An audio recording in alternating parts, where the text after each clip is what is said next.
Bonjour, bonjour, c'est Kay Tarot, j'espère que vous allez bien. Bienvenue à vous dans cette guidance sentimentale intemporelle. On va aller voir ce que cette personne pense de vous, de la relation. Et puis on ira voir aussi les conseils des guides. Alors, pour vous aider à choisir, j'ai pris des cartes du Dixit. On a en premier un ours avec des oursons. En deuxième, une boîte avec une ampoule en forme de cœur. Et en troisième, un chemin avec une haie et un couple qui s'embrasse dans la haie. Voilà, vous prenez le tas qui vous appelle le plus, et s'il y en a plusieurs, eh bien vous pouvez aller les voir comme d'habitude, parce que soit il y aura peut-être des messages à recevoir, soit ça peut concerner différentes personnes. Je vous laisse choisir et je vous dis à tout de suite pour votre guidance. Aujourd'hui, cette vidéo est en partenariat avec Présage, la première application de voyance française créée en 2016. Donc Présage, c'est une petite équipe d'une dizaine de voyants qui sont triés sur le volet et qui vont répondre à toutes vos questions. Les réponses sont toujours de vive voix et sous 24 heures. Et puis en plus, vous gardez l'historique de vos échanges. Vous pouvez aussi demander des consultations au téléphone ou en visio avec le voyant de votre choix. Et ce dernier vous rappellera dans l'heure. Voilà. Enfin, sachez qu'en cliquant sur le lien et en téléchargeant l'application, vous soutenez directement la chaîne et mon travail. Bienvenue à vous qui avez choisi le premier tas avec l'ours. Alors, on va aller voir les énergies de la relation, comme d'habitude, pour voir si ça résonne. Si ce n'est pas le cas, c'est peut-être que ce tas n'est pas pour vous. Et dans ce cas-là, vous pouvez aller en voir un autre. Et puis, c'est une guidance générale. Donc, vous prenez ce qui résonne et vous laissez le reste de côté. Et puis, si vous voulez approfondir, je propose des guidances privées, soit sur l'application Présage, qui est partenaire de cette vidéo, où je vous rappelle dans l'heure, soit via mon adresse mail. Et vous avez toutes les infos en barre de description. Alors,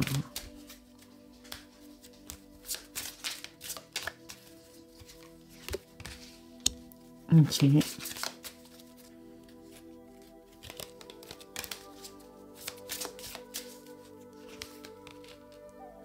Ok.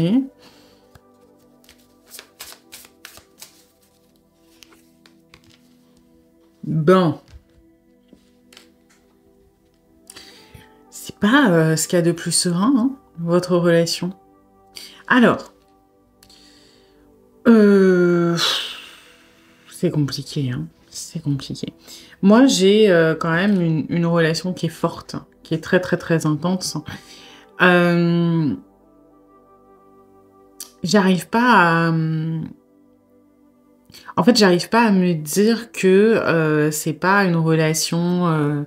alors, appelez ça comme ça, hein, comme vous voulez, lien d'âme, karmique, choses comme ça, parce que j'ai l'impression que peu importe ce qui se passe, oui, vous êtes dans vos peurs tous les deux, hein, c'est-à-dire que la culpabilité, quelque part, ça peut être une peur de décevoir, ça peut être une peur du rejet, hein, aussi, qui est ancrée et qui s'exprime sous la culpabilité chez vous. Mais malgré les difficultés, malgré les recoins peut-être un peu obscurs que cette relation vous force à explorer, il y a cette certitude.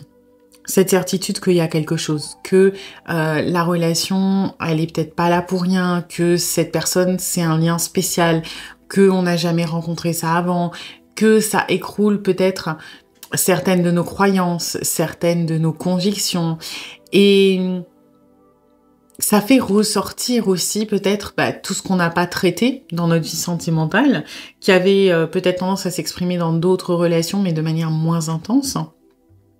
Moi, j'ai l'impression que vous avez énormément de mal à vous sortir à votre place, que vous avez énormément de mal à montrer ce que vous êtes, à montrer qui vous êtes, que vous avez peut-être ce besoin de justifier que l'on vous aime. Moi, en fait, j'ai deux personnes qui ont peur d'être aimées, qui peuvent avoir peur d'aimer aussi, mais qui ont peur d'être aimées beaucoup plus que d'aimer. C'est quand même pas commun d'avoir les deux qui ont le même... ça va s'exprimer différemment chez tous les deux, mais pour moi, c'est vraiment ça. La personne à qui vous pensez, on va plus être peut-être sur une peur de l'abandon, par exemple. On a peur d'être aimé parce qu'on a peur de dépendre, quelque part, de cet amour, de dépendre de cette protection.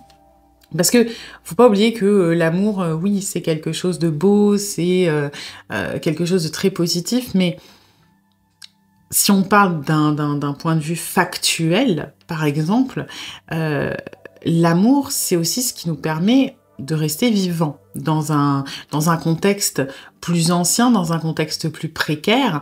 Si on revient, je sais pas, à l'époque des Cro-Magnons ou des choses comme ça, du sentiment de tribu, par exemple, si on est aimé, si on est apprécié des autres, alors on n'est pas abandonné. Parce que quand on est abandonné, c'est la fin. Hein, c'est foutu.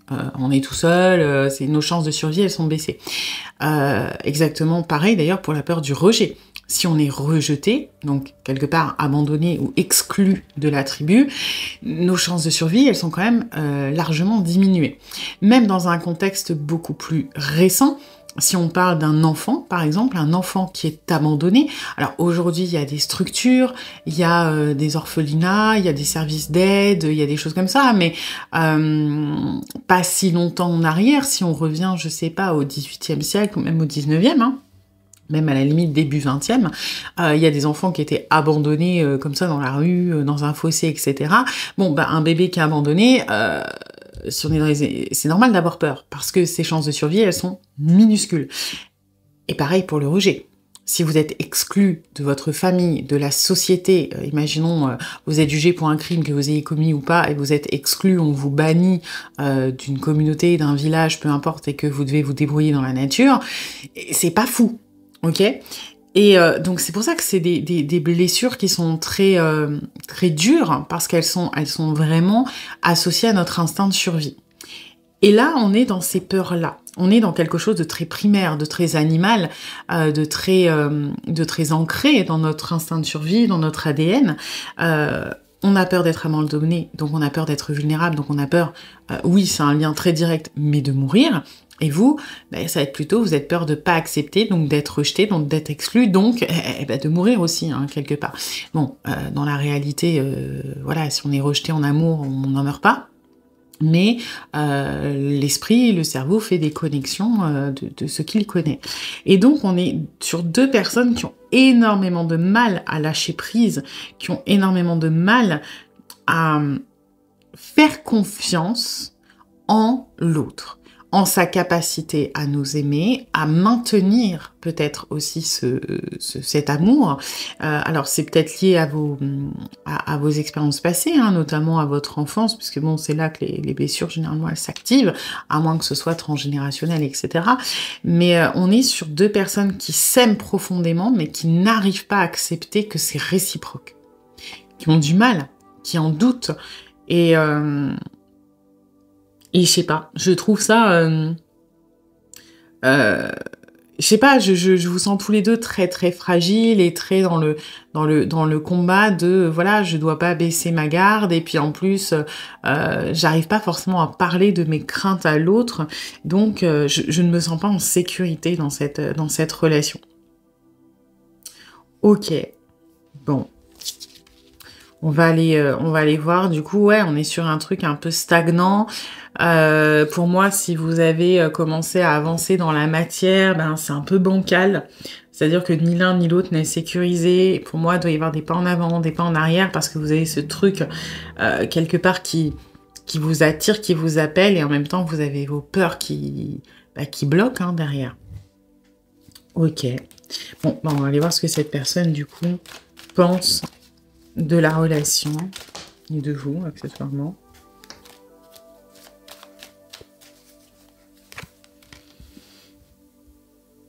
Ouais. On est peut-être sur une personne qui a tendance à se lier en superficialité avec beaucoup de monde. Ça peut être une personne qui a enchaîné les conquêtes récemment, ou qui a eu du mal à se poser dans sa vie, ou alors qui s'est mis en couple avec une relation longue, mais dont on n'était pas spécialement très très attaché. J'ai quand même plutôt quelqu'un qui a du mal à se poser, hein, quelqu'un qui a du mal à, quelque part, à mettre tous ses œufs dans le même panier. Hein. Forcément, si on reprend l'exemple de l'enfant, si vous faites partie d'une famille où il y a 15 membres, s'il y en a un qui vous abandonne, c'est un peu moins grave que si vous ne pouvez compter que sur un seul parent, par exemple. Vous voyez ?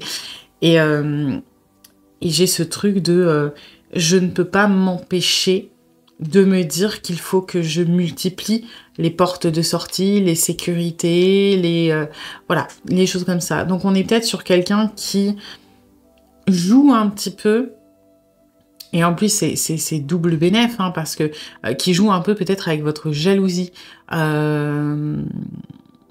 C'est pas très très sain, mais en fait cette personne permet de s'assurer des portes de sortie, et vous, si ça vous fait réagir, ça renforce le sentiment que quelque part vous n'allez pas l'abandonner. C'est pas très très sain, mais on n'a pas envie aujourd'hui, clairement, de s'investir à 100% dans cette relation. On n'a pas envie de mettre tous ses espoirs, toutes ses attentes, toute sa sécurité entre les mains d'une seule personne. On est au contraire plutôt dans une espèce de fuite. On est peut-être même sur quelqu'un qui a pris de la distance, qui tente potentiellement avec quelqu'un d'autre. C'est vrai qu'il y a cette possibilité là dans les énergies générales d'avoir quelqu'un qui est parti ou qui a mis de la distance, et vous qui vous dites que c'est de votre faute. Voilà. Pourquoi c'est de votre faute? Parce que c'est plus simple de se dire que c'est de sa faute, parce que comme ça on a l'impression qu'on peut changer les choses. Si par exemple, ou qu'on aurait pu. Et parce que l'humain n'aime pas ne pas avoir de contrôle, n'aime pas la fatalité, n'aime pas les choses qui arrivent sans prévenir. Donc c'est plus facile, par exemple, si une personne vous dit que voilà, vous êtes en couple, cette personne vous dit c'est fini, je ne t'aime plus. C'est plus facile de vous dire que c'est de votre faute, que vous n'avez pas été à la hauteur, que vous avez peut-être pas été assez attentionné, que vous avez peut-être pas fait assez d'efforts. Pourquoi? Parce que ça vous donne l'illusion que déjà, c'est rattrapable si vous changez, et de deux, pardon, je m'étouffe, et de deux, dans la prochaine relation, si vous êtes plus comme ci, plus comme ça, vous pourrez éviter que ça revienne, que ça recommence. Alors que se dire juste, c'est comme ça, la personne ne m'aime plus, et ce n'est pas de ma faute, et ce n'est pas de sa faute, et c'est comme ça, c'est terrible. Parce qu'on a l'impression qu'on peut rien y faire, que c'est une fatalité, qu'on n'a aucun contrôle, et c'est terrifiant. Et donc du coup, ça peut être effectivement une personne qui a mis de la distance ou qui est partie et qui aujourd'hui s'ouvre à de nouvelles personnes, peut peut-être même enchaîner certaines relations. On est vraiment dans l'optique d'essayer de voir du monde. Alors après, est-ce qu'on le fait dans la matière, ou est-ce qu'on le fait croire, ou est-ce qu'on essaie de s'en convaincre? Là, c'est propre à chacun. Mais on refuse vraiment de tout miser sur vous. Faut le savoir, hein. On n'est pas dans une optique quelque part d'exclusivité.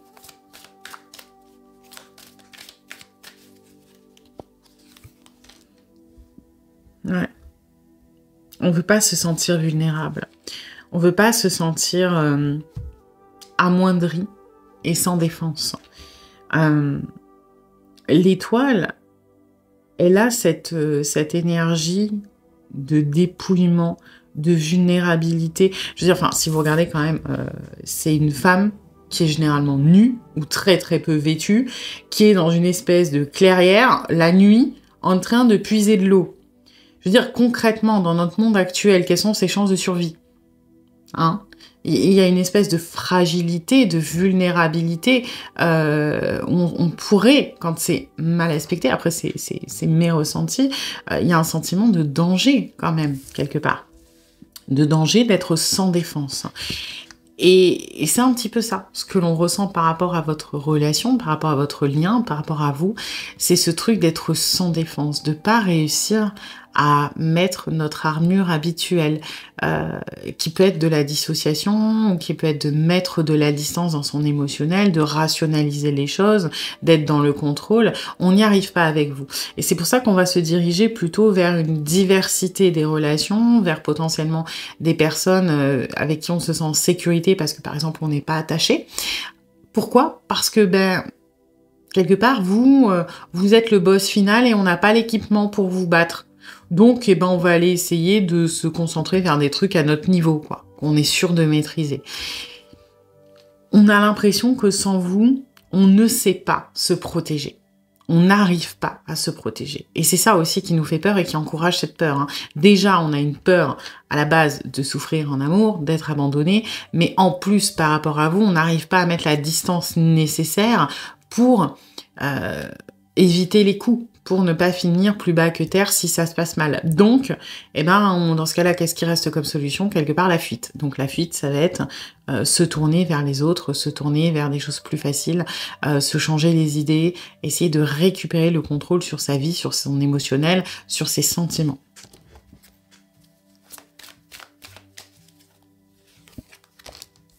Ah, vous voyez, on est quand même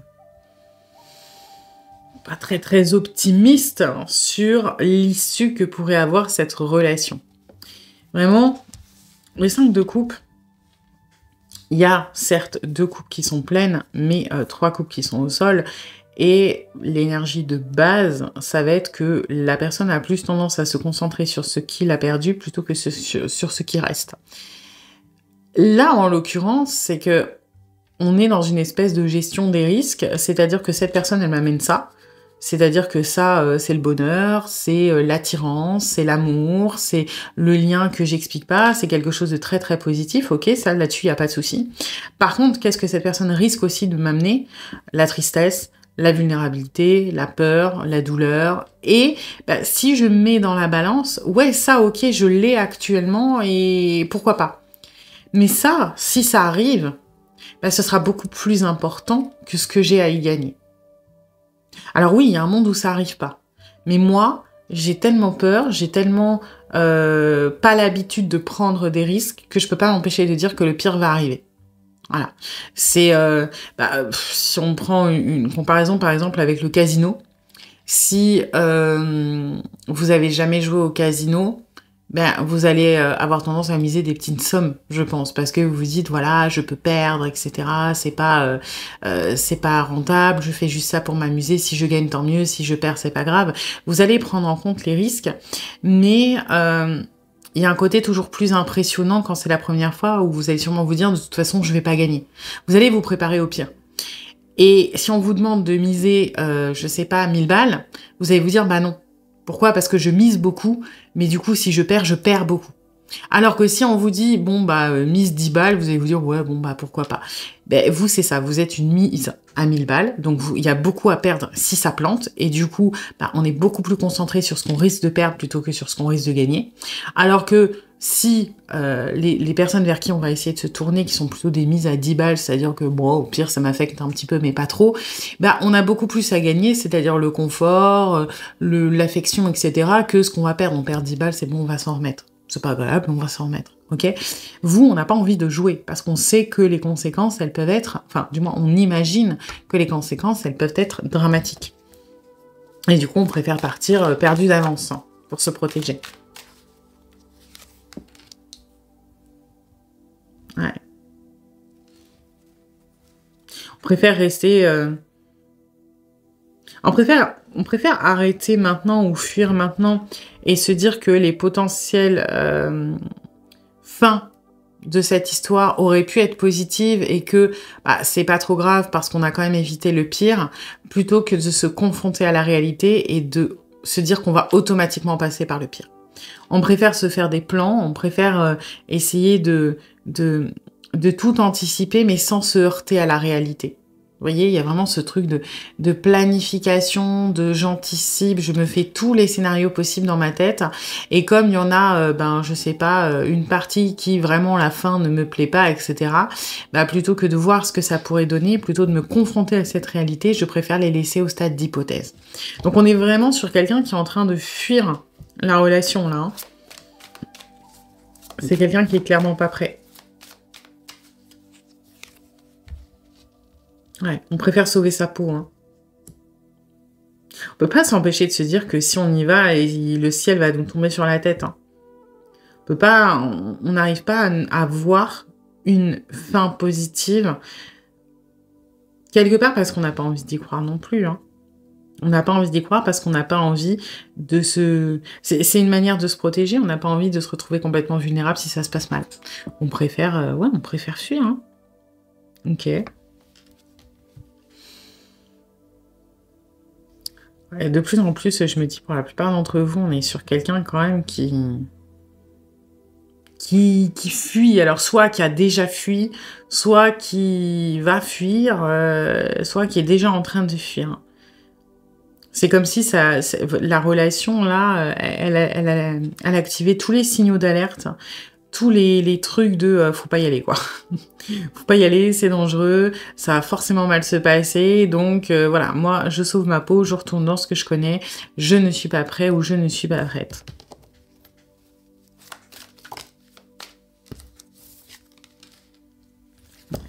Je sais pas si vous voyez, mais il y a une espèce de conviction de la fatalité que ça va forcément nous retomber dessus, que ça va forcément mal se finir, que ça va forcément à un moment avoir un effet qui se coule, là, même un double effet qui se coule de on se prend tout dans les dents. Hein. Ce qui est dommage, c'est qu'on a l'impression de faire le bon choix et de se choisir soi et de choisir son bien-être en fuyant la relation. Alors que c'est pas vraiment le cas pour le coup.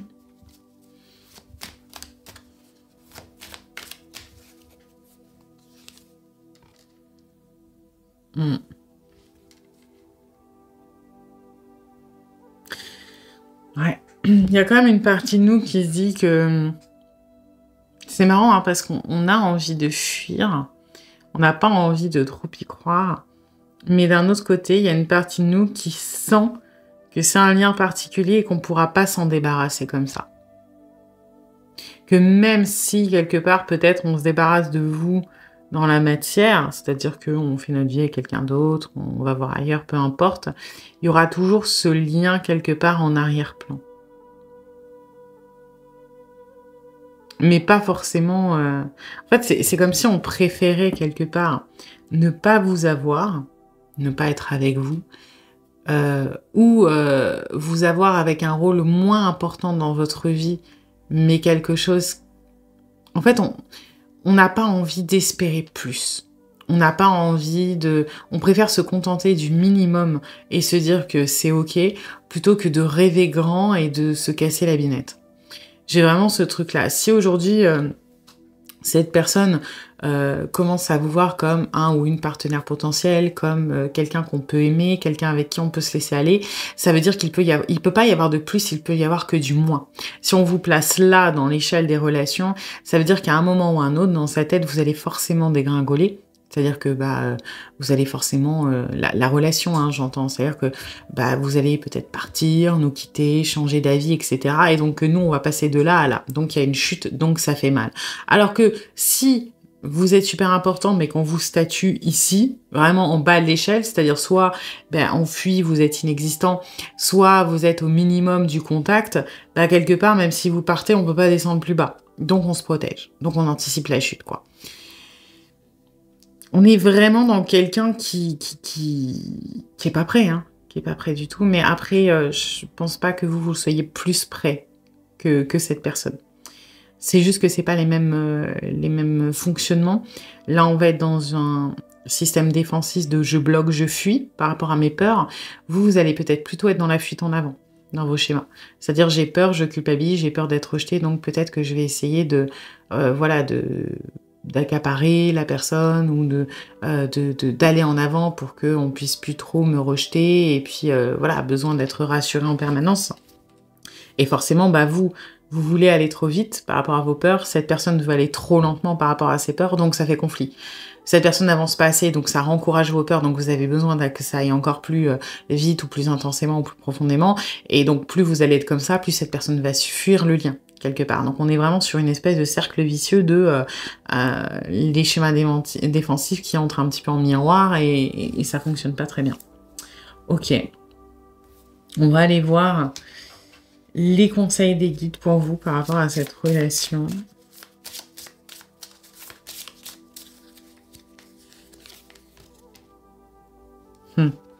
Ouais. Changez-vous les idées, en fait. Changez-vous les idées et donnez-vous de l'amour à vous-même. Emmenez-vous vous-même à un rendez-vous galant. Voyez? Et de toute façon, oui, la clé de vos peurs, quelque part, alors c'est plus complexe que ça, mais la base, c'est l'amour de soi. Plus vous allez être dans l'amour de vous, moins vous allez avoir peur du rejet, moins vous allez avoir besoin de la validation ou de l'assurance des autres.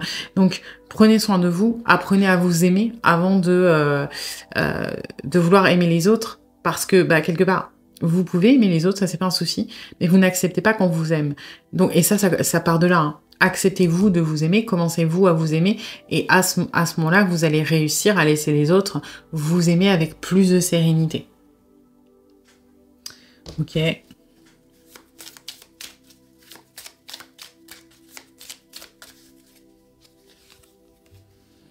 Transition. Vous devez faire attention aux signes autour de vous. La transition peut faire peur au début, mais vous devez laisser partir les vieilles habitudes et les schémas qui ne vous servent plus pour votre plus grand bien. Ils vont seulement entraver votre croissance, on va dire ça comme ça, votre chemin quelque part. Et c'est vrai, la transition là, elle mérite peut-être que vous lâchiez certaines choses, et notamment que vous lâchiez peut-être le regard de l'autre, la validation de l'autre, et ça peut faire peur, bien évidemment, mais vous renforcer dans vos schémas défensifs, c'est pas vous faire évoluer vers le meilleur. Au contraire, plus vous allez adhérer à ces schémas, plus vous allez les renforcer, plus ça va être compliqué. Il faut que vous acceptiez de faire cette transition dans votre façon de voir les choses, dans votre façon de fonctionner sur le plan sentimental. Et ça nécessite peut-être effectivement au début quelque chose qui fasse peur. Laisser partir l'autre, accepter de lâcher prise sur la relation. Et lâcher le contrôle, c'est terrifiant.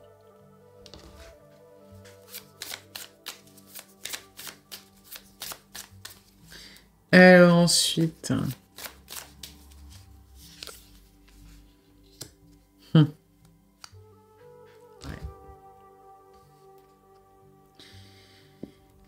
Si vous voulez,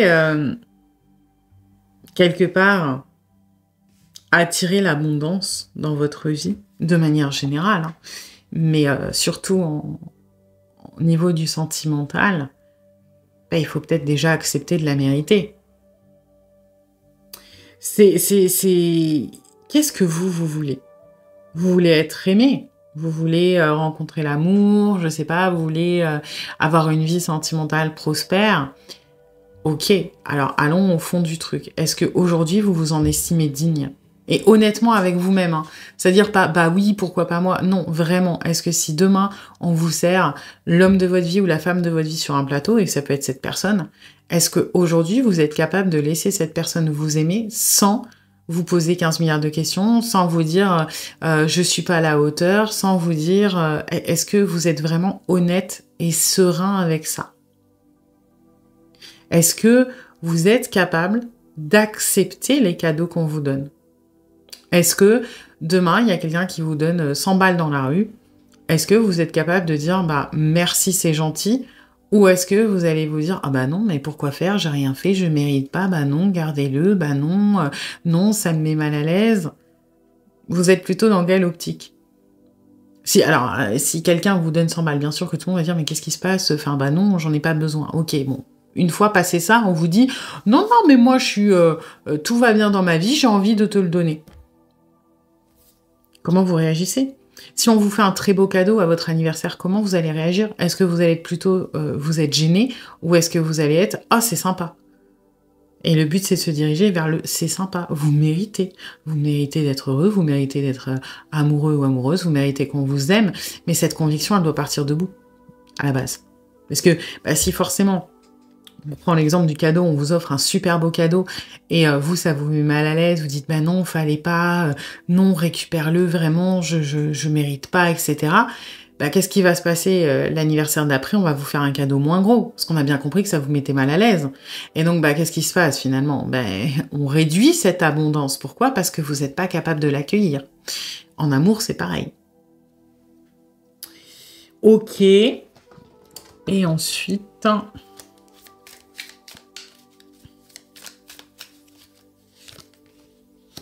Voilà, il n'y a pas besoin de justification. Il n'y a pas besoin d'argumentation. Si on vous aime, c'est parce qu'on vous aime. Vous voyez, les conseils et les guides, ils sont pas liés à la relation, hein, ils sont liés vraiment à vous. Hein. Prenez soin de vous. Apprenez à vous aimer. Apprenez à changer votre façon de faire, vos schémas de pensée, vos schémas défensifs.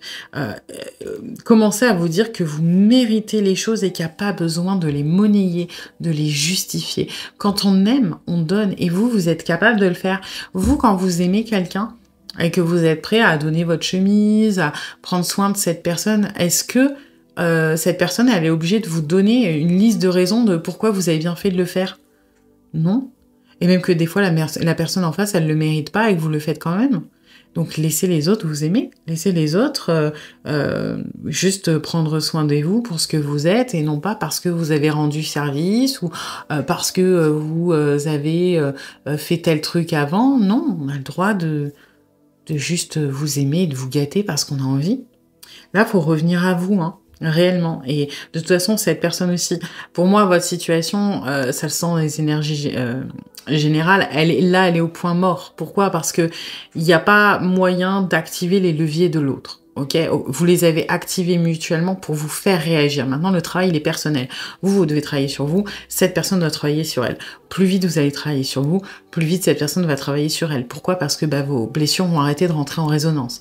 Si vous êtes plus à l'aise avec votre peur du rejet, avec cette culpabilité, avec cette estime de vous, plus vous allez être tranquille dans la relation, vous allez être stable, vous allez moins avoir besoin... en fait, vous allez être moins oppressant indirectement parce que vous allez moins avoir besoin de preuves qu'on vous rassure, qu'on vous montre les choses ou moins besoin d'aller en avant. Et donc, ça laisse un peu plus d'air à l'autre personne pour respirer et puis pour travailler sur lui aussi ou sur elle en même temps. Voilà. Eh bien, écoutez, j'espère que cette guidance vous aura plu, mais vous aura surtout aidé. Si c'est le cas, eh bien, n'hésitez pas à liker, à partager, à commenter, à vous abonner. Et puis moi, eh bien, je vous dis à bientôt pour une nouvelle guidance. Bienvenue à vous qui avez choisi le deuxième tas avec la boîte et l'ampoule en cœur. Alors, on va aller voir comme d'habitude les énergies de la relation pour voir si ça résonne. Si ce n'est pas le cas, c'est peut-être que ce tas n'est pas pour vous. Et dans ce cas-là, vous pouvez aller en voir un autre. Et puis, c'est une guidance générale. Donc, vous prenez ce qui résonne et vous laissez le reste de côté. Et puis, si vous voulez approfondir, je propose des guidances privées, soit sur l'application Présage, qui est partenaire de cette vidéo, où je vous rappelle dans l'heure, soit via mon adresse mail. Et vous avez toutes les infos en barre de description. Alors,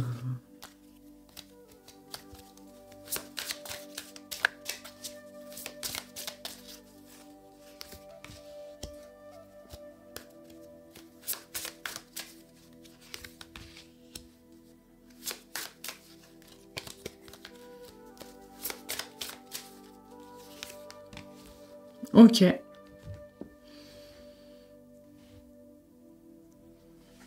Alors, c'est pas négatif, mais c'est un peu... J'ai l'impression qu'on est un peu déséquilibré là quand même. C'est-à-dire que les deux ont beau être, on va dire, bien aspectés.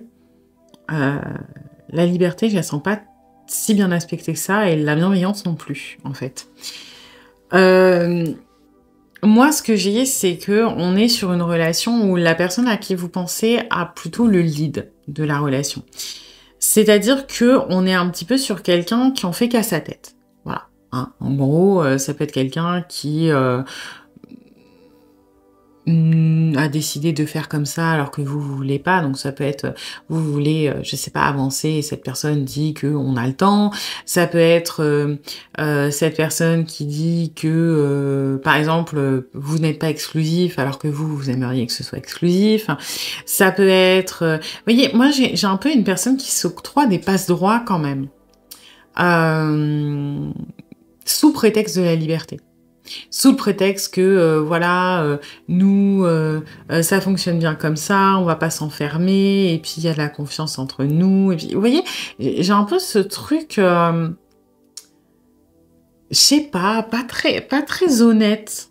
Pas très honnête. Alors ça veut pas dire que on est malveillant ou quoi hein, mais j'ai un peu on chicane sur des détails dont on n'a même pas spécialement envie, juste pour se donner l'illusion qu'on a cette liberté, que c'est nous qui commandons, qu'on n'est pas enfermés. Et vous êtes un peu trop bon, trop con quand même. Hein. C'est-à-dire que vous avez beaucoup de bienveillance et c'est une bonne chose, mais vous avez peut-être tendance à un peu trop vous mettre à la place de l'autre, ou du moins à un petit peu trop compatir. C'est-à-dire que, en gros, par exemple, cette personne vous dit oui, voilà, oui, on se fréquente, mais moi, je veux pas me désinscrire de Tinder, par exemple. Bon, bah vous n'êtes pas trop d'accord. Parce que vous commencez à vous attacher, parce que vous aimeriez bien que ça avance, que vous n'avez pas spécialement envie que la personne commence à date d'autres personnes, ce qui peut se comprendre. Mais la personne à qui vous pensez va vous sortir une petite disquette. Du genre, voilà, c'est pas parce que je suis sur Tinder que je vais voir d'autres personnes. Et puis bon, moi, j'ai besoin de me sentir libre. Et puis, tu sais, c'est juste pour... voilà, je connais personne dans la région, ça me fait du bien. Et puis bon, j'ai pas envie de me sentir emprisonnée parce que tu vois, mon ex, il ou elle était comme ça. Et là, on peut éventuellement vous faire culpabiliser de, bon, bah, vous avez pas envie d'être associé à l'ex.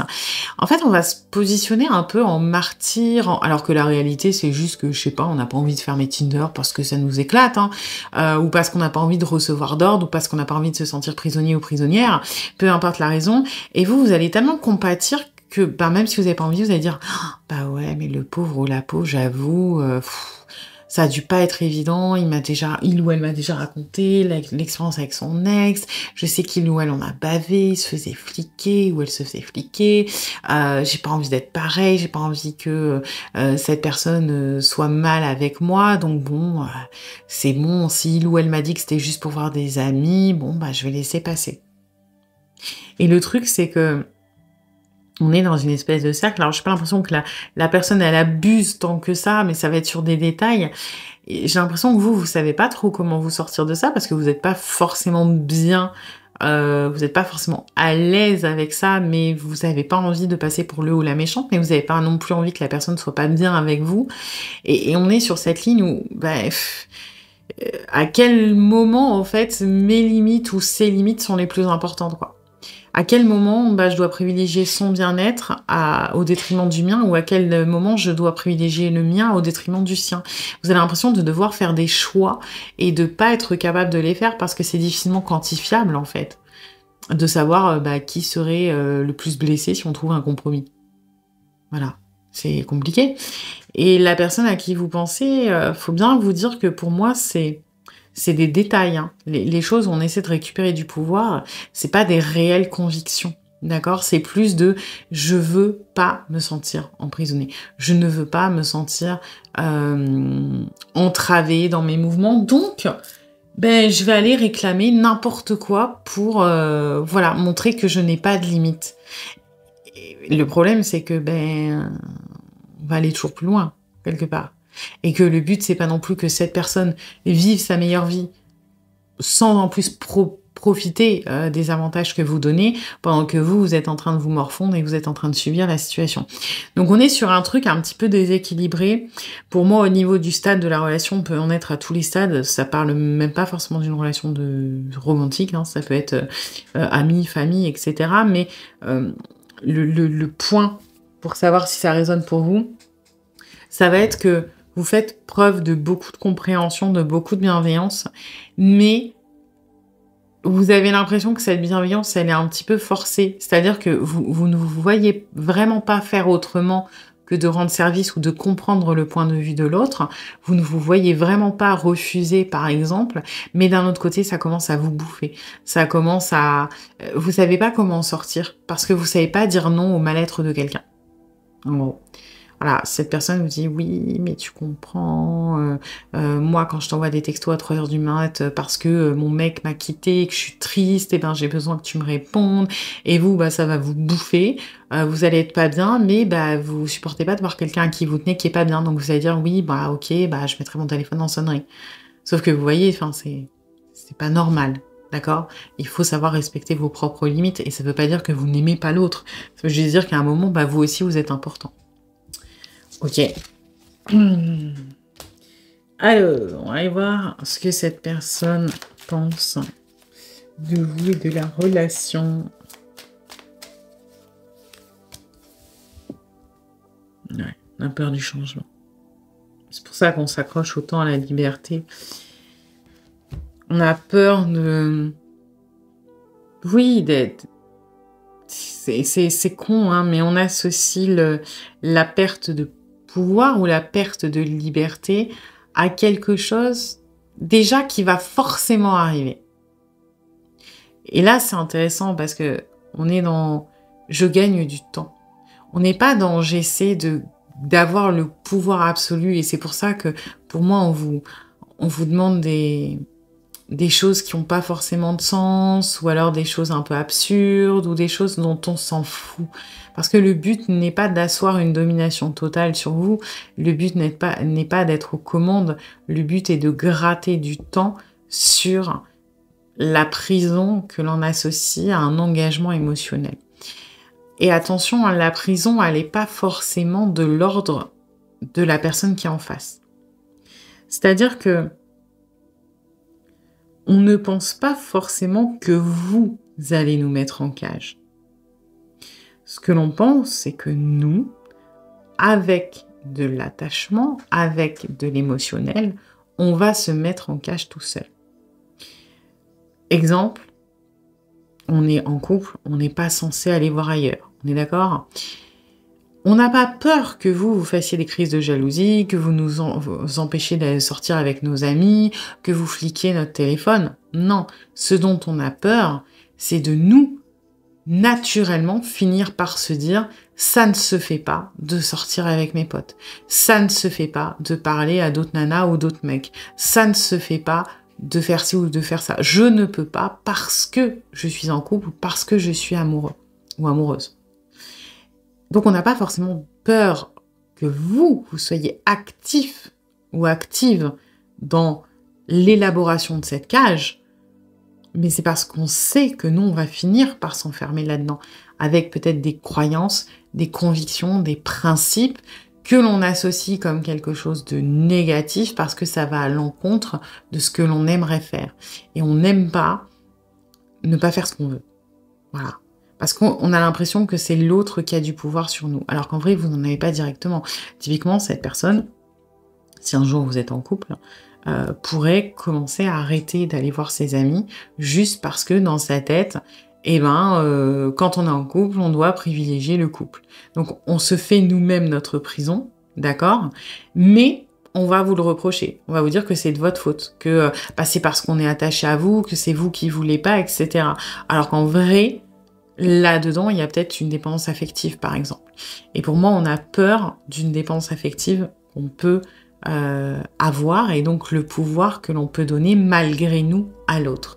Donc aujourd'hui, comme on est sûr, c'est un schéma qu'on a assimilé et on sait que ça va finir par arriver, on repousse ce schéma-là, on repousse cette fatalité, on repousse cette transformation, donc on fait le petit con ou la petite conne.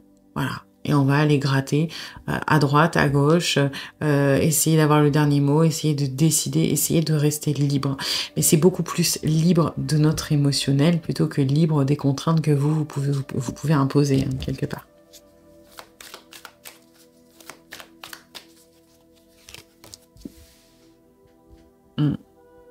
Ouais, on peut pas s'empêcher d'associer le début d'une relation à la fin de notre vie actuelle. On laisse peut-être nos envies, nos besoins, même ça va loin, hein, notre identité derrière nous. Je sais pas pourquoi j'ai ça. C'est comme si, j'ai l'impression qu'on se protège de notre capacité à être en dépendance affective. J'ai vraiment ce sentiment-là de un peu vraiment dans l'énergie à la con de, vous savez, des... Comment ça s'appelle des enterrements de vie de garçon ou de vie de jeune fille. Je veux dire, à quel moment on a besoin d'aller voir des stripteaseurs ou des stripteaseuses la veille du mariage? Vous voyez ce que je veux dire? Le mariage n'est pas une prison. Et je veux dire, avant d'être marié, on était en couple, donc normalement, on n'a pas... Pourquoi se dire, allez, on va se taper une dernière nuit de folie avant de se marier? C'est censé être quelque chose de positif, vous voyez ce que je veux dire? Là, c'est un peu ça. C'est comme si on se disait, mon Dieu, c'est mes derniers instants de liberté avant qu'on me passe la corde au cou. Et le pire, c'est que on manque d'honnêteté, on est dans la mauvaise foi parce qu'on peut pas s'empêcher de se dire que c'est vous qui allez nous passer la corde au cou. Alors que la réalité, c'est que c'est nous qui allons nous enfermer dans peut-être ce fonctionnement qui n'est pas sain pour nous. Hein. S'il nous fait peur à ce point et qu'on n'est pas épanoui, c'est que ça ne nous convient pas. Mais je trouve que c'est un peu facile de dire que c'est de la faute de l'autre, alors que c'est nous qui donnons ce pouvoir à l'autre, ou nous qui nous imposons des choses que l'autre n'a pas demandé, quelque part. Alors bien sûr que dans un couple, il y a des contrats tacites, hein.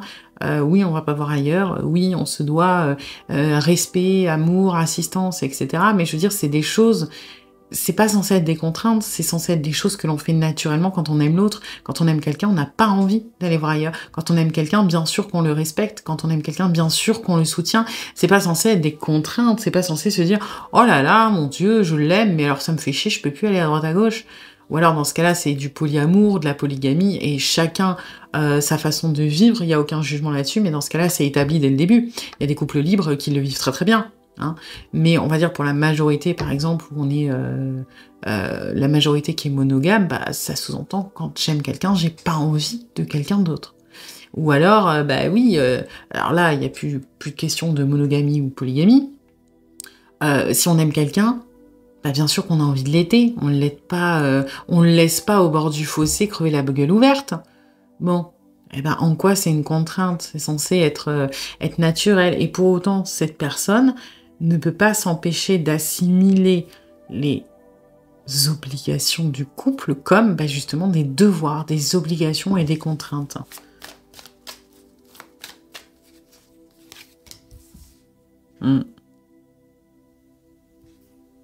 Après, et c'est là, je pense que c'est pour ça que la relation n'en est pas au point mort, hein, parce que on est dans cette recherche de liberté, certes, mais on n'est pas dans une fuite. Hein.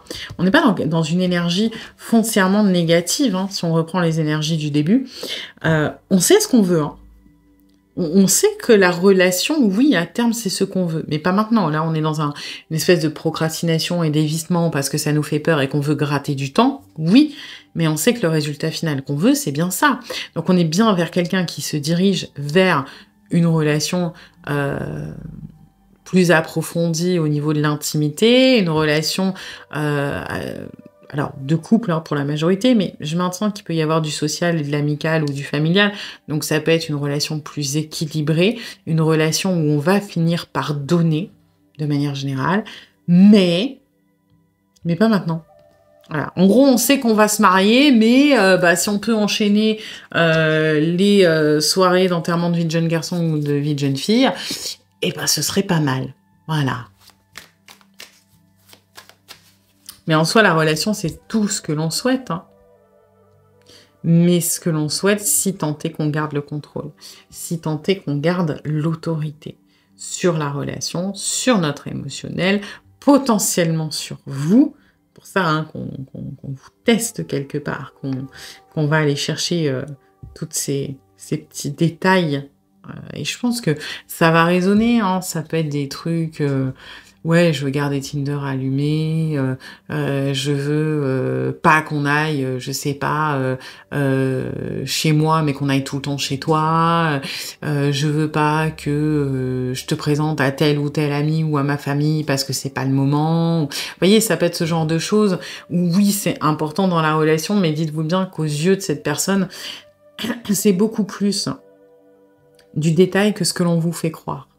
Vous voyez, c'est-à-dire que typiquement, bah non, j'ai pas envie de te présenter à mes parents tout de suite parce que tu sais, la seule fois où je leur ai présenté quelqu'un, c'était quand même, je sais pas, la mère de mes enfants ou le père de mes enfants. Donc, faut vraiment que ce soit du concret pour qu'ils soient au courant. Ben vous, tout de suite, vous êtes dans la compassion de waouh. Effectivement, ce sera significatif et je ne suis personne pour le ou la forcer à faire quelque chose de si important pour lui ou pour elle. Mais la réalité, qu'est-ce qui se passe dans la tête de cette personne? Ouais, bah non, j'ai pas envie parce que bah sinon ça m'engage. Sinon ça m'enferme. Donc non. Voilà. Et ça va pas réfléchir aussi loin. On est assez bon pour, faut dire ce qui est, manipuler la vérité comme ça nous arrange. Pour donner des intentions ou des implications beaucoup plus denses et beaucoup plus importantes qu'elles ne le sont réellement. D'accord, c'est pas que du mensonge, hein. Attention, manipulation de la vérité. C'est-à-dire qu'il y a un fond de vérité. Peut-être qu'effectivement, la dernière personne que les parents ont rencontrée, c'était la mère ou le père des enfants. C'est peut-être vrai. Par contre, le fait qu'on ait présenté personne parce que faut que ce soit vraiment sûr et dur et machin, non. C'est très probablement parce que on n'était pas prêt, qu'on n'avait pas envie de s'engager et donc que on passe pas devant l'approbation parentale. Mais on va un petit peu construire les choses comme ça nous arrange. Et ça, c'est pour garder le pouvoir un petit peu sur la relation et ralentir le rythme. Vous voyez, on est quand même dans des énergies bien dominantes là. Faut que ça aille comme nous, on l'a décidé, un petit peu... Voilà, tant qu'on a les rênes, on se sent bien. Tant que c'est nous qui maîtrisons l'allure, on se sent bien.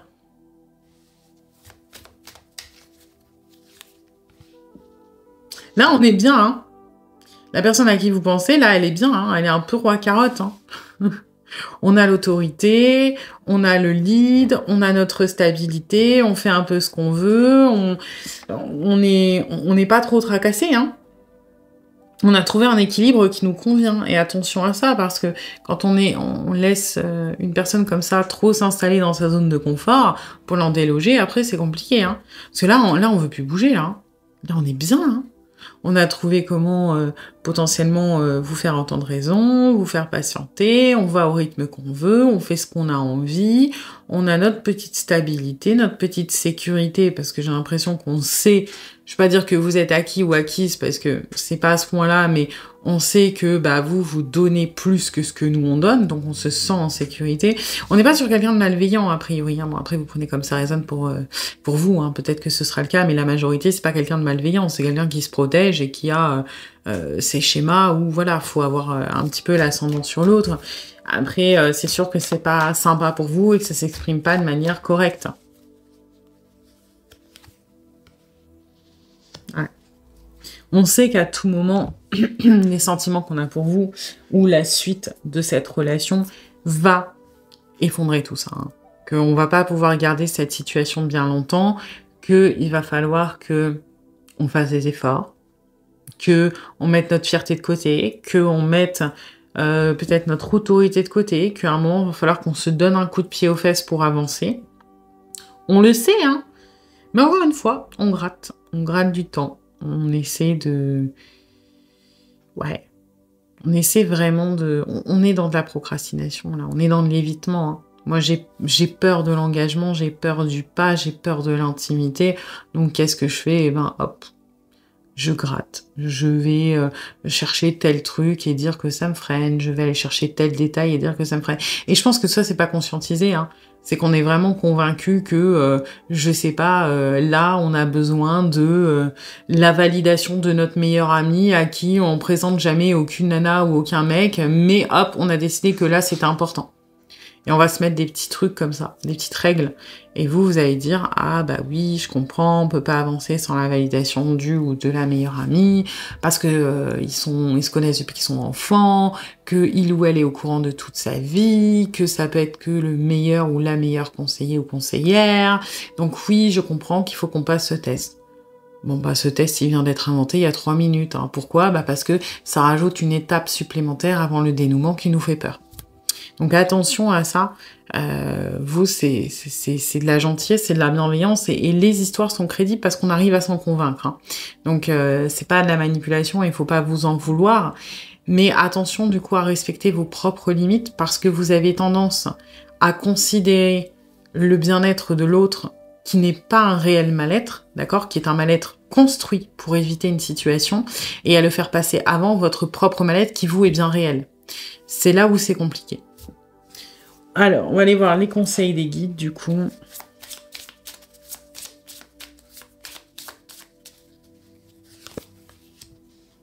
Ouais, faites-le pour vous, hein. Faites-le pour vous. La bienveillance, c'est quelque chose de bien, mais encore une fois, avec ce nouveau point de vue, relativiser les choses. Ce que l'on vous fait croire comme important, oui, on est convaincu que c'est important à l'instant T, mais... En réalité, c'est des constructions mentales et ça a beaucoup moins de valeur, il faut dire ce qui est, que vous, ce sur quoi vous êtes en train de rogner. Donc, faites-le pour vous. Arrêtez de le faire pour cette personne. Le prendre ou la prendre en considération, c'est important, oui, mais ne prenez pas toutes les décisions uniquement en fonction de son point de vue.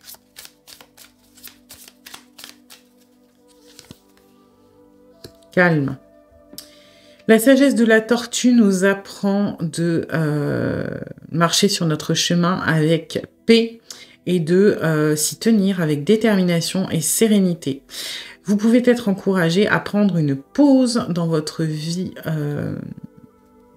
occupée, chargée, et de regarder autour de vous ou à l'intérieur de vous pour avoir plus d'ancrage et d'assurance et des solutions sur le plus long terme.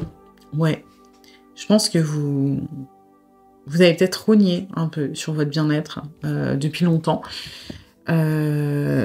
Et en plus sans grand succès, hein, parce qu'encore une fois, encourager cette personne à aller dans sa zone de confort, c'est pas forcément débloquer la situation. Et aujourd'hui, faites une pause et pensez à vous. Qu'est-ce que ça vous a peut-être coûté, tout ça? Peut-être de l'argent, peut-être du temps, peut-être de l'énergie, peut-être que ça vous a amené du stress. Et aujourd'hui, dites-vous, voilà, ok, moi, je sais ce que je veux bien continuer à avancer dans cette direction, peut-être plus lentement. Par contre, je vais arrêter de pallier, je vais arrêter de compenser, je vais arrêter de faire le chemin, moi, en supplément. Pourquoi? Parce que, vous voyez, là, on est en train de vous dire quand même, peut-être qu'il est temps de prendre un break, hein, peut-être que vous êtes en train de tirer sur la corde, peut-être que, voilà, hein, à force de penser aux autres, vous vous êtes mis derrière. Et là, on est quand même, recentrez-vous, revenez à vous, hein. Pensez à vous, faites-le pour vous, calmez-vous, faites une pause, faites le point, qu'est-ce qui est bon pour vous? Qu'est-ce que vous voulez? Parce que là, vous êtes en train de vous éparpiller, et encore une fois, c'est pas forcément ce qu'il y a de plus productif en plus.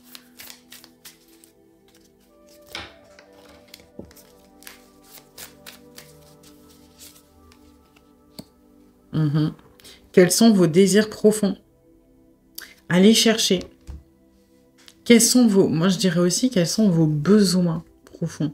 Qu'est-ce que vous, là, vous mettez, pardon, qu'est-ce que vous mettez de côté, là, depuis si longtemps dans cette relation? À quoi vous ne rêvez plus? Sur quoi vous êtes fait une raison? Qu'est-ce qui vous rendrait heureux? Alors après, il y a peut-être des choses où il faut être réaliste, cette personne n'est peut-être pas capable de vous le donner tout de suite. D'accord? C'est-à-dire que si vous, votre motivation profonde, votre envie profonde, c'est par exemple un engagement, peut-être que cette personne n'en est pas capable tout de suite. Il faut être réaliste. Par contre, il ne faut pas être dans la surempathie, surbienveillance, surcompréhension de oui, bah j'attendrai le temps qu'il faudra, et puis bah je vais surtout pas le ou la brusquer et faire tout ce qu'il ou elle dit. Non. Vous avez le droit d'avoir, encore une fois, des besoins, des envies, et de trouver des compromis. Ne serait-ce que des compromis. Ça ne veut pas dire que vous devez gagner tous les débats, mais de faire en sorte que c'est pas toujours l'autre qui gagne. D'accord? Ou moins faire entendre votre voix, peut-être déjà pour commencer. Ou de commencer à faire des choses pour vous aussi. Ça peut être ce genre de conseil-là, parce qu'on est dans le... Vous êtes tellement en train d'essayer de vous occuper de cette personne que vous, sans parler de la relation, depuis combien de temps vous vous êtes pas occupé de vous? Depuis combien de temps vous n'avez pas fait un truc qui vous fait kiffer vous? Ça peut être, je sais pas, prendre la voiture, aller dans un coin sympa, vous balader. Ça peut être aller faire du shopping. Ça peut être aller regarder, je sais pas, un marathon de films d'horreur dans un ciné spécialisé. Ça peut être, je sais pas, moi, aller découvrir des trucs, faire du crochet. Depuis quand vous n'avez pas fait un truc juste pour vous? Un truc qui vous fait du bien? Parce que, bien sûr que le mieux, c'est de trouver des compromis et de faire entendre votre voix. Par contre, encore une fois, il faut être réaliste, il y a des choses où ça ne bougera pas, la personne n'est pas prête. Mais dans ce cas-là, ça vous apporte peut-être un petit peu de stress, peut-être un petit peu de tristesse, peut-être un petit peu, ça vous met un coup au moral. Donc, est-ce que ce serait pas bien pour durer dans le temps, bah que vous vous reboostiez autrement en dehors de la relation. Faites des choses qui vous font kiffer en dehors de la relation. Si vous n'êtes pas capable de trouver tout ce qui vous fait du bien et qui peuvent vous motiver à tenir dans la relation, allez le chercher autre part. Hein. Ouais, il y a peut-être des trucs où la personne, elle cédera pas. Il y a peut-être des trucs où c'est non négociable. Mais alors attention, il faut quand même en discuter, parce que c'est pas parce qu'on vous donne l'impression que c'est non négociable que ça l'est réellement. Donc déjà, grattez un petit peu de terrain là-dessus, et ensuite, vous allez vous ressourcer ailleurs. Allez vous ressourcer dans votre vie personnelle, avec des amis, avec, j'en sais rien, votre famille. Plus vous allez récupérer de l'énergie, plus quelque part vous pourrez tenir dans le temps, et aussi récupérer un petit peu de côté égoïste, et faire valoir vos droits et vos envies.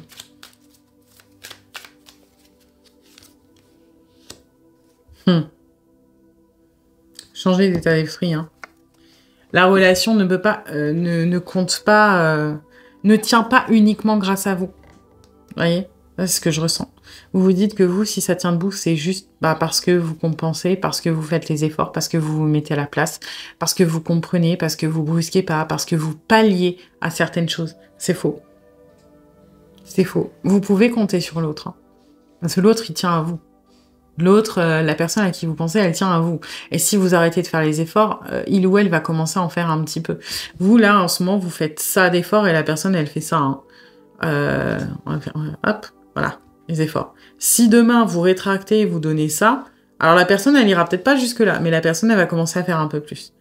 Et pour ça, peut-être vous investir dans autre chose, dans des choses qui vous sont propres, parce que naturellement, si vous mettez de l'énergie ailleurs, vous en aurez un peu moins à mettre dans la relation. Et si vous en mettez un peu moins dans la relation, et qu'elle est un petit peu bancale parce qu'elle est sur cet équilibre-là, la personne va être obligée d'injecter dans cette relation.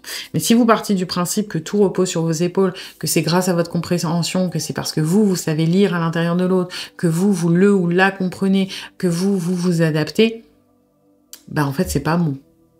Parce que c'est pas équilibré du tout. Donc, sur le long terme, c'est compliqué pour que ça fonctionne. Vous pouvez pas endosser la responsabilité de toute la relation. Un couple ou une relation, quelle qu'elle soit, c'est 50-50. Hein. Voilà. Eh bien, écoutez, j'espère que cette guidance vous aura plu, mais vous aura surtout aidé.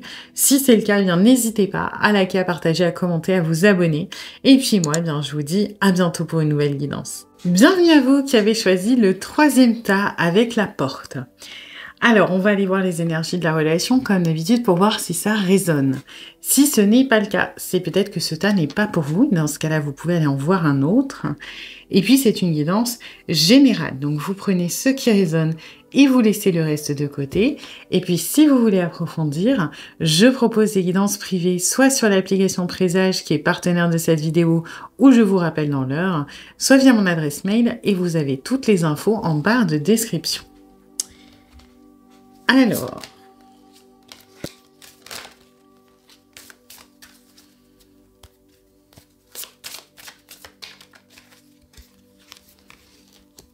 ok.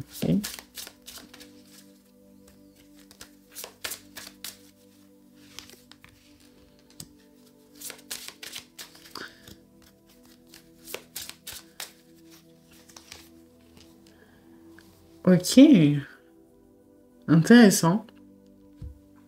On est sur une espèce de transition dans votre relation.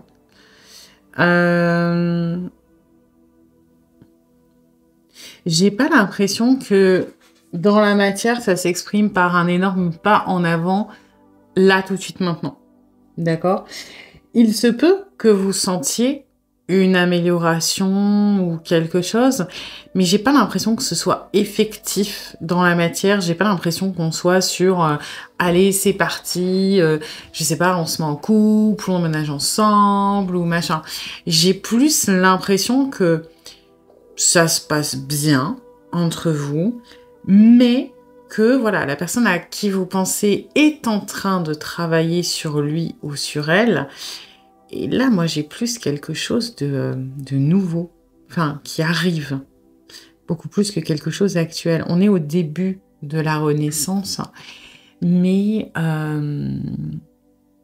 c'est pas encore effectif. On est dans le processus. elle a commencé ou elle va commencer, mais on n'en est pas du tout... on n'en est pas du tout ouais, au caractère vraiment où c'est actif, hein. On n'a pas, il y a pas, on n'est pas dans le après de, il y a eu un avant ou et l'après. On est dans ce truc au milieu, dans cette espèce de passerelle qui est en train de se mettre en place. Là, j'ai vraiment des situations qui sont diverses et variées, c'est-à-dire que pour moi, on peut très bien parler d'une personne avec qui vous n'êtes plus en contact, ou très peu, où vous êtes en train de faire votre vie dans votre coin, de faire vos bails, tranquille, ça avance pour vous, vous êtes plutôt bien, quoi qu'il arrive, hein. Donc, vous pouvez être au contact de cette personne de manière intense, de manière beaucoup plus légère, ou beaucoup plus distancié, beaucoup plus épistolaire, mais vous pouvez être aussi dans une relation, là, à la personne à qui vous pensez, avec qui vous n'êtes plus en contact, ou vous n'êtes pas en contact. Parce que cette espèce de guérison, quoi qu'il arrive, elle est très personnelle et elle est très individuelle. Donc, vous pouvez avoir des ressentis, des échos, vous pouvez en être un petit peu témoin, mais pour moi, c'est beaucoup plus interne que visible dans la matière. Et c'est parce que là, c'est en train de changer, parce que là, c'est en train de guérir et que vous, visiblement, vous aviez déjà guéri avant, que vous êtes déjà guéri ou pour la majorité. Il y a peut-être encore d'autres petits trucs qui traînent, mais bon, de toute façon, le travail sur soi, c'est l'affaire d'une vie. Que là, c'est en train de changer. C'est en train de changer.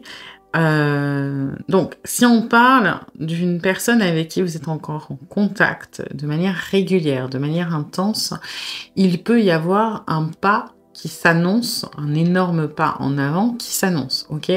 Au niveau datation, là, on pourra pas dire parce que c'est une énergie de transition. Pour certains, ça peut être rapide, pour d'autres, ça peut être plus long, mais on se dirige vers un énorme pas en avant. Si on est sur une personne avec qui vous avez un peu moins de nouvelles, mais où il y a toujours un lien, il peut y avoir un rapprochement. Ok, et peu importe votre passé, hein, ça peut être un ex, une ex, quelqu'un avec qui il s'est jamais rien passé, peu importe. J'ai l'impression qu'il va y avoir un rapprochement, et pour ceux pour qui on parle d'une personne avec qui vous n'avez plus de contact, là je préfère être honnête, c'est soit il va y avoir un recontact, alors de votre part, peut-être si vous le sentez, de sa part peut-être, ça peut être aussi la vie qui vous remet un petit peu sur le chemin l'un de l'autre, quelque chose d'extérieur. Genre, je sais pas, vous vous retrouvez à un endroit où il y a une invite Facebook que personne n'a envoyée qui part, vous voyez, un truc comme ça. Pour d'autres, c'est plutôt... Alors, ça va être une minorité, mais je le dis parce que je le ressens quand même.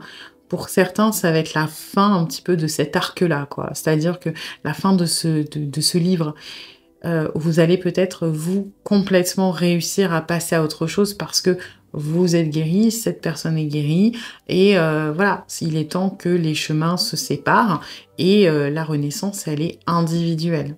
Dans votre cas. De toute façon, la renaissance, elle est individuelle pour chacun d'entre vous, mais la finalité n'est pas pour tout le monde, même si c'est pour une minorité que ça n'arrivera pas, un chemin commun.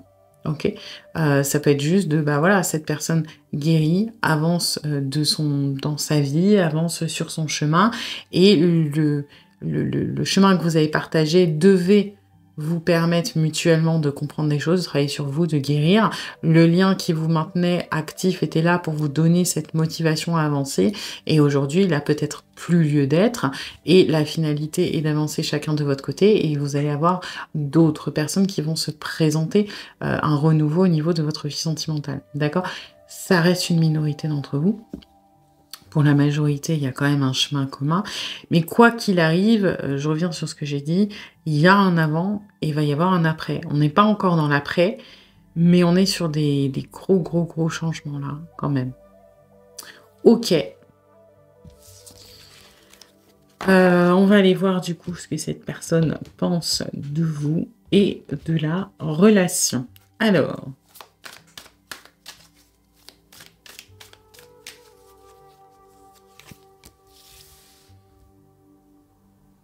Ok.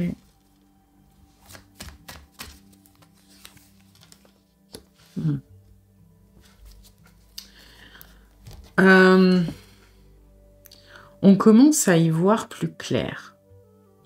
On commence à être un petit peu plus lucide, à avoir un petit peu plus de recul sur les choses, sur nos sentiments, sur les vôtres, sur la situation, sur la relation et surtout sur les attitudes que l'on a pu avoir. On est en train de se dire qu'on a peut-être parfois été un petit peu égoïste, un petit peu excessif, un petit peu individualiste, un petit peu... voilà, je suis tellement, mettons, dans mes peurs, dans mes blessures, que j'en deviens injuste, que j'en deviens bête, que je deviens vraiment mal, ma- complètement subjectif, mais dans le sens négatif, quoi, que j'interprète les choses, que j'agis en conséquence, mais qu'en fait, je me suis peut-être fait des films, que finalement j'ai peut-être grossi des éléments, que maintenant avec le recul, je me rends compte que ce n'était pas nécessaire. On est un petit peu dans du mea culpa, là, quand même. C'est ma faute. Alors, c'est pas entièrement de ma faute, hein, on n'est pas en mode Calimero de j'ai toute la misère du monde sur les épaules, mais je reconnais peut-être ma part de responsabilité. Je me dis que peut-être, il y a des fois où j'ai abusé, il y a des fois où j'aurais pas dû réagir comme ça, il y a des fois où j'ai été terrifiée, tétanisée, alors que finalement, pourquoi aujourd'hui, j'ai du mal à me dire pourquoi j'étais à ce point impactée, orientée par certaines choses. J'ai vraiment ce truc de... On n'est pas dans la culpabilité, d'accord? Et c'est bien, hein, parce que se flageller tout seul et se dire mon Dieu, j'ai été méchant ou méchante, j'ai fait de la merde, ça fait pas avancer les choses. La plupart du temps, on fait du mieux que l'on peut, en toutes circonstances. Alors c'est pas toujours le mieux, effectivement, hein, rationnellement, objectivement, c'est pas toujours le mieux, mais à l'instant où on prend des décisions, généralement on prend celle qu'on pense être la plus bénéfique ou la meilleure pour nous.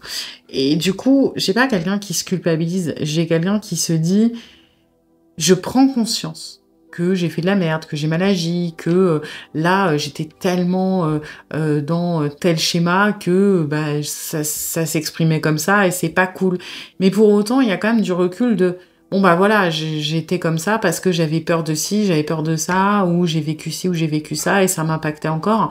On n'est pas dans le je cherche des excuses. Je trouve qu'on est assez juste en fait. Bah, il faut être indulgent avec nous-mêmes, il faut être indulgent avec le nous du passé.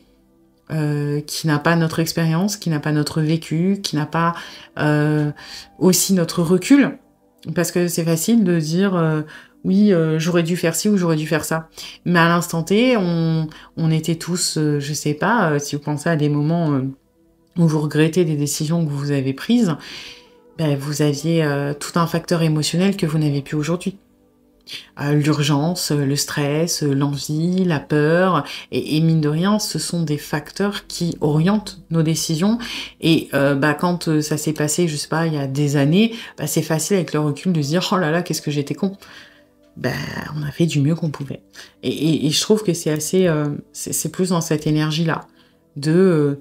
bah, je me rends compte que oui, j'ai fait de la merde, bah maintenant, j'étais peut-être moins à même de prendre des décisions, les décisions que je prends aujourd'hui, parce que bah, j'étais plus orientée, parce que j'étais plus paniquée, j'étais plus stressée. Et aujourd'hui, je me rends compte que voilà, j'ai ma part de responsabilité. Maintenant, je vais pas aller me taper sur les doigts non plus, c'est fait, c'est fait.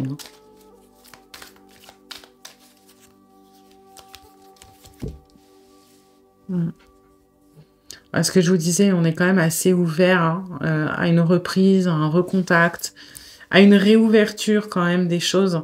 C'est pour ça que bah, si on est dans de l'intense, de toute façon, ça sera pas, le changement sera pas là tout de suite maintenant.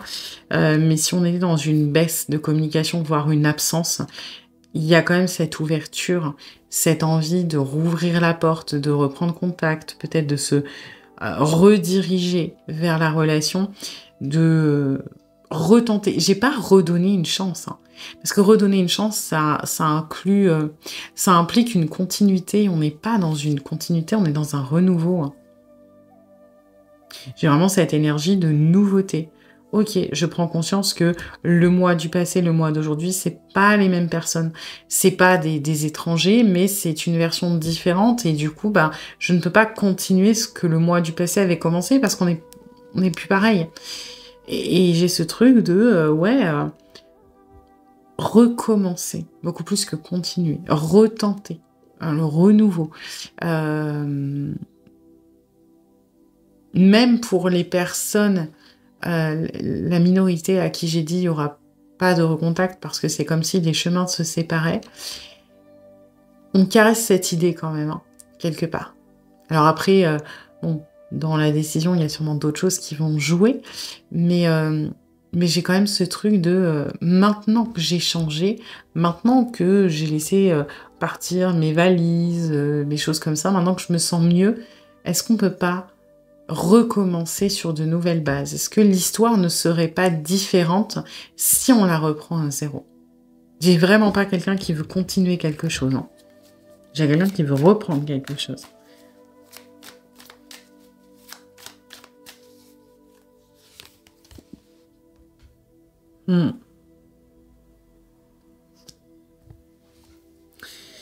Ouais.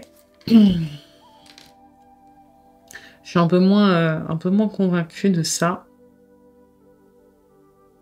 Il y a des personnes pour qui c'est... Ouais, non, quand même pour la majorité, j'ai ce truc de... On ne peut pas réparer ce qui est trop amoché. Vous voyez, c'est...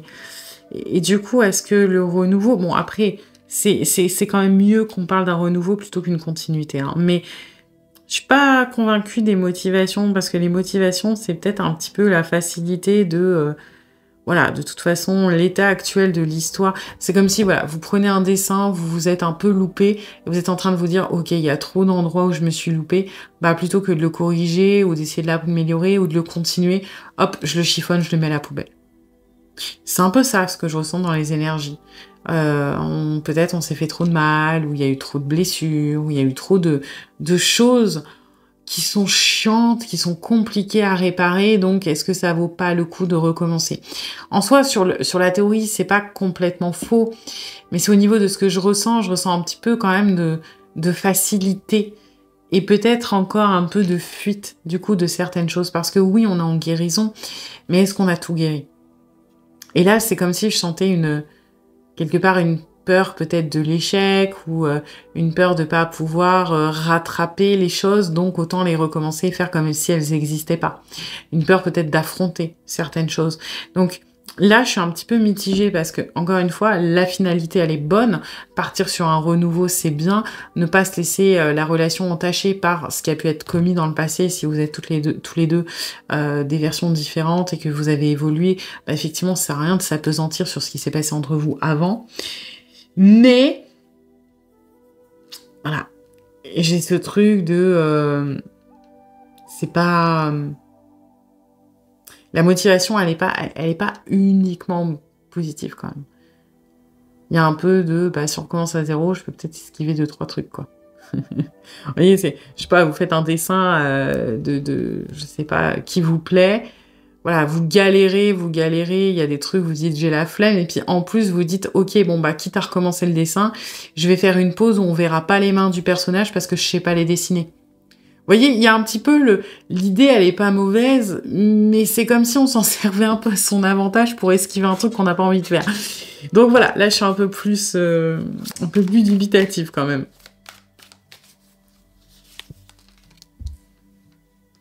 Ouais. C'était vibes un peu... On fait comme si de rien n'était, quand même. Après, ça vient peut-être un peu de la culpabilité. Enfin, oui, il n'y en a pas des masses, on n'est pas en train de se flageller, j'ai ce truc quand même assez lucide de se dire que, voilà, on a fait comme on a pu à l'instant T. Mais c'est comme si on voulait très très vite passer sur nos responsabilités et se montrer sous notre meilleur jour, mais... Je sais pas pourquoi j'ai ce sentiment de superficialité, en fait. Et ça me perturbe parce que ça part vraiment d'une bonne intention, hein, de renouveau, on recommence sur des bonnes bases, etc., machin, oui, mais même si vous êtes actuellement des versions différentes de vous-même et que repartir sur de nouvelles fondations, c'est positif, vous ne pouvez pas oublier votre histoire commune. Parce qu'il y a un moment, enfin, si les abcès sont pas crevés, à un moment, ça va ressortir, quoi. On peut pas juste faire comme si de rien n'était et de, hop, petit coup de Man in Black, là, flash dans la tronche, et puis, bonjour, moi c'est machin, et puis, ah, ok, je te connais pas, et on fait connaissance. Non. Vous avez un passé commun, quoi qu'il arrive. Et ne pas en tenir compte pour influencer votre relation actuelle, encore une fois, c'est très positif, mais l'ignorer complètement, non. Et là, j'ai l'impression que c'est ce qu'on essaie de faire. De se dire que si on se redirige vers quelque chose de romantique, par exemple, si on se redirige vers une ouverture, vers un renouveau de la relation, eh ben, on oublie tout le négatif qui s'est passé. On peut pas l'oublier. On peut pas juste faire comme si de rien n'était, quoi. On peut le mettre de côté s'il est accepté, si on en a fait, si on l'a traité, si on l'a assimilé, qu'on n'a pas de rancœur, qu'on n'a pas de, je sais pas, de peur, qu'on n'est plus blessé, etc. Oui, mais là c'est un peu comme si on parlait d'un couple où il y a un des deux partenaires qui a trompé l'autre, qu'on n'a jamais eu la discussion, on s'est séparés, on a décidé de se remettre ensemble parce qu'on s'aime, et on décide de plus jamais en parler. Ben, alors, effectivement, le but n'est pas que, si on décide de se remettre ensemble, que la tromperie revienne à tout bout de champ, parce que bah, sinon, c'est qu'on n'est pas capable de la pardonner, et dans ce cas-là, il vaut mieux se séparer. Et là, c'est propre à chaque couple, à chacun. Il y a des gens qui peuvent, il y a des gens qui ne peuvent pas. Mais faire comme si de rien n'était, alors que ça ronge à l'intérieur, qu'on a peut-être des questions, qu'on a peut-être besoin de comprendre, c'est pas la solution non plus. Je veux dire, il faut mettre les pieds dans le plat, il faut s'expliquer, et après, il faut choisir soit on continue et on n'en parle plus, ou voilà, le temps que ça digère, etc., parce que c'est normal, soit on sait qu'on n'est pas capable de passer au-dessus et on se sépare. Mais on peut pas juste dire non, ce n'est jamais arrivé. Et là, c'est un peu ce que j'ai au niveau des vibes de c'est bon, je suis guérie, tout va bien, j'ai travaillé sur moi, je ne suis plus la même personne, donc ça sert à rien de parler de ce qui s'est passé. Sauf que de ce qui s'est passé, ça va peut-être créer des blessures, ça va peut-être créer des choses chez vous, même chez cette personne qu'il faut régler. Donc attention à ça, parce que, comme dit, je suis un peu mitigée, il y a un excès de confiance, je trouve. Ouais, j'ai l'impression qu'on surestime le truc là. On parle bien d'une renaissance, hein, mais la renaissance, je prends toujours l'exemple du phénix, c'est pas pour rien qu'il est associé à la renaissance. Le phénix, avant de renaître, il meurt. Il crame, il brûle, il rôtit, et c'est pas agréable, hein. Faut bien vous dire qu'une renaissance, c'est pas juste, hop, le petit phénix qui réapparaît, là, comme dans Harry Potter, qui fait cuit, hein. C'est le phénix, avant, il crame. Alors bon, il est insensible à la chaleur, mais il meurt. Et la mort, c'est douloureux. D'accord? Et là, j'ai l'impression que la personne à qui vous pensez, elle sous-estime ça. Elle se dit, c'est bon, on repart de zéro. Mais pour repartir, il faut finir, il faut fermer, il faut faire le deuil. Il faut tuer la relation comme elle était. Et là, on veut sauter cette étape. Et on se dit, non, non, ça va aller, on minimise un peu tout ça. Et attention, parce que on surestime peut-être sa propre guérison, là, pour le coup. Hein. C'est chiant parce que les motivations, les énergies de base, elles sont bonnes. L'optique est la bonne, l'état d'esprit est le bon. Mais il y a quand même 2-3 trucs en intérieur qui me plaisent pas des masses, quoi.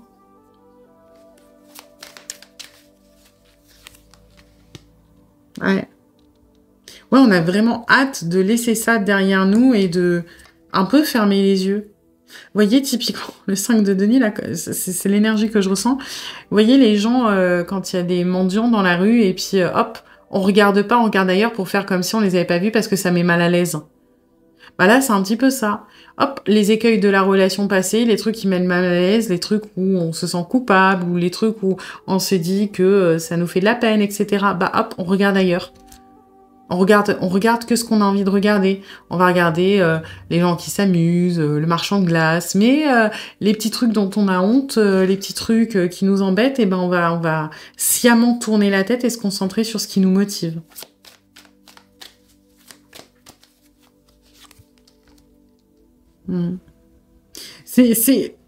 En soi, c'est pas un mauvais état d'esprit, encore une fois, que de regarder devant soi et de regarder le positif, mais j'ai vraiment ce truc de... on regarde que ce qu'on a envie de regarder, quoi. Et on peut limite se faire un petit peu éblouir par notre objectif et minimiser ce qu'il y a sous nos pieds qui risque d'arriver, quoi. On suit, à l'image de l'étoile, on suit la lumière sur le chemin. Vous imaginez, vous êtes en pleine nuit, vous suivez les phares d'une bagnole qui sont face à vous. Voilà, vous essayez de rejoindre votre voiture, il y a les phares qui sont allumés, donc vous suivez la lumière. Mais quand ça éblouit, bah, vous allez peut-être pas voir qu'il y a des branches par terre et vous allez peut-être vous viander. Bah là, c'est un petit peu ça, quoi. J'ai l'impression qu'on va se viander, hein, dans la Renaissance. Vous avez l'air d'être solide sur les appuis, donc je m'en fais pas trop pour vous. Mais j'ai l'impression que on est sur quelqu'un qui commence la guérison et qui est en train d'essayer de précipiter les étapes. Et ça va peut-être être vous, votre rôle, de remettre un petit peu l'église au milieu du village, de « Ok, t'as avancé, ok, t'as débloqué des trucs, c'est cool, mais ça va pas encore. » Ou alors tu peux pas laisser ça de côté, ou alors tu ne peux pas ignorer ça. Il y a peut-être des choses là qu'on... Ouais, j'ai vraiment l'impression de quelqu'un qui veut brûler les étapes, qui est convaincu que il ou elle est solide, que c'est bon, ça peut repartir, que que ouais, tout va bien, mais c'est beaucoup plus fragile que ça. Ok, on va aller voir les conseils des guides du coup.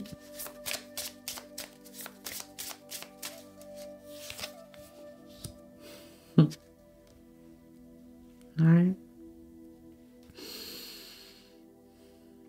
Repeignez le soleil dans votre ciel. Ouais. Moi, je le prends au sens littéral avec cette étoile. Hein. Ne vous faites pas aveugler par quelque chose qui peut être intéressant, mais qui n'est pas fiable. Alors, oui, les étoiles, c'est fiable. D'accord? Je veux dire, on les utilise depuis des milliers d'années pour s'orienter. Mais faut pas oublier qu'une étoile que vous voyez aujourd'hui, ça se trouve, elle est morte depuis des centaines d'années, voire des milliers d'années, le temps que la lumière, elle arrive à nous. Et là, moi, ce que je reçois comme guide, c'est remettez-vous votre propre objectif, ne soyez pas aveuglé par celui de quelqu'un d'autre. Parce que c'est pas de votre étoile qu'on parle, c'est de celle de quelqu'un d'autre. Et l'étoile que vous suivez, elle est peut-être pas la bonne. Hein. Je sais pas... C'est peut-être à vous de réaligner là.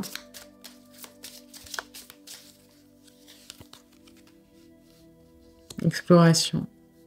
Si vous êtes devenu...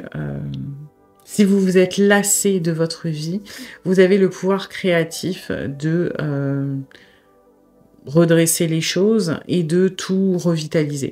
Vous pouvez faire cela en commençant de nouveaux projets, en vous fixant de nouveaux objectifs et en créant des connexions spirituelles. Ouais.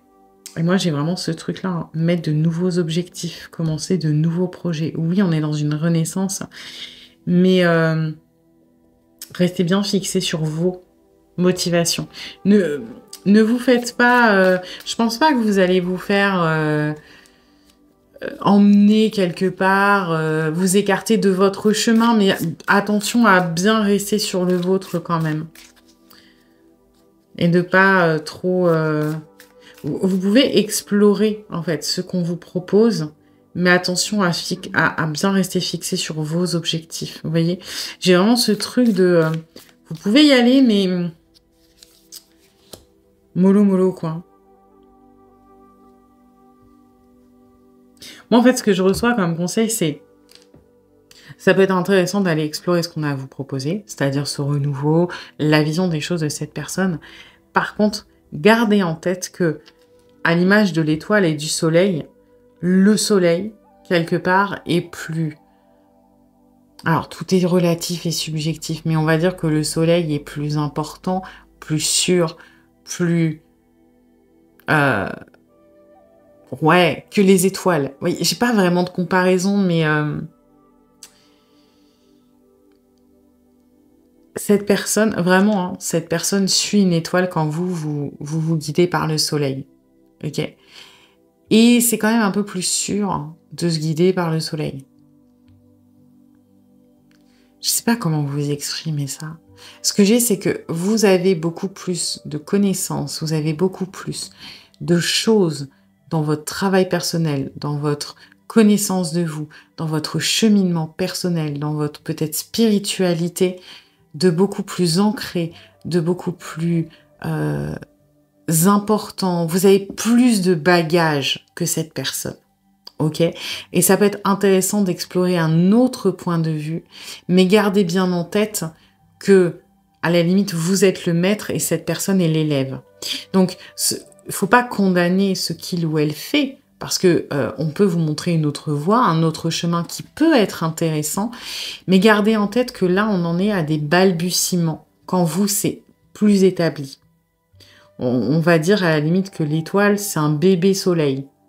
Donc, c'est pas mal, et vous pouvez aller voir ce qui s'y passe, mais vous avez votre propre bagage, et peut-être que ce serait intéressant de vous dire que c'est à vous d'apporter à la limite de la lumière pour transformer cette petite étoile en un soleil chez cette personne, plutôt que de vous aller chercher de la luminosité chez l'étoile alors que vous avez déjà un soleil. Voilà, je sais pas si c'est très clair, mais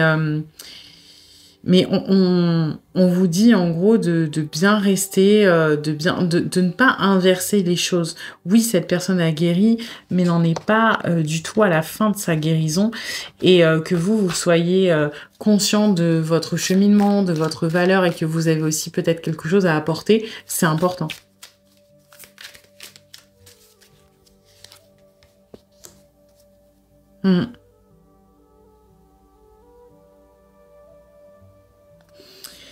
Ouais, je pense qu'il va falloir que vous, au niveau des conseils, que vous mettiez un petit peu des hauts-là sur certaines choses, et que vous, peut-être même que vous remettiez les pendules à l'heure sur certaines choses. En fait, on a la bonne volonté, on n'a pas forcément tout à fait encore la bonne direction. Et ça va peut-être être à vous de la fixer, de remettre les choses en ordre, de non, là, t'es pas objectif. Ou alors, là, tu as minimisé telle chose chez toi. Ou alors, là, c'est pas guéri chez toi. Moi, je le sais. Tu veux pas le reconnaître? Très bien. Mais moi, je ne vais pas quitter mon soleil pour ton étoile. Soit ton étoile, elle devient un soleil et puis c'est cool, soit bah moi je reste sur mon chemin. Vous voyez, il y a un truc un peu ferme comme ça de... J'ai l'impression quand même pour beaucoup que vous êtes censé apporter la clé. En fait, oui, cette personne pense être débloquée et pense que c'est lui ou elle qui va ouvrir cette porte, alors que la réalité, c'est que c'est vous qui allez l'ouvrir. Vous voyez, je suis désolée, hein, les conseils, ils sont un peu flous, mais j'arrive pas à l'exprimer réellement, donc j'espère que ce sera clair quand même. En gros, gardez en tête que ce que vous avez appris, ce que vous savez de vous, le chemin sur lequel vous êtes, il est bon pour vous. Et qu'accueillir cette personne, c'est une bonne chose, mais ne pas vous faire trop influencer parce que cette personne est beaucoup moins avancée que il ou elle ne le pense, et que même si il ou elle est convaincant, ce n'est pas forcément la réalité des choses, et qu'il va peut-être falloir faire preuve à la fois de douceur mais à la fois de fermeté pour faire réaliser les choses à cette personne. Voilà. Eh bien écoutez, j'espère que cette guidance vous aura plu, mais vous aura surtout aidé. Si c'est le cas, eh bien n'hésitez pas à liker, à partager, à commenter, à vous abonner. Et puis moi, eh bien je vous dis à bientôt pour une nouvelle guidance.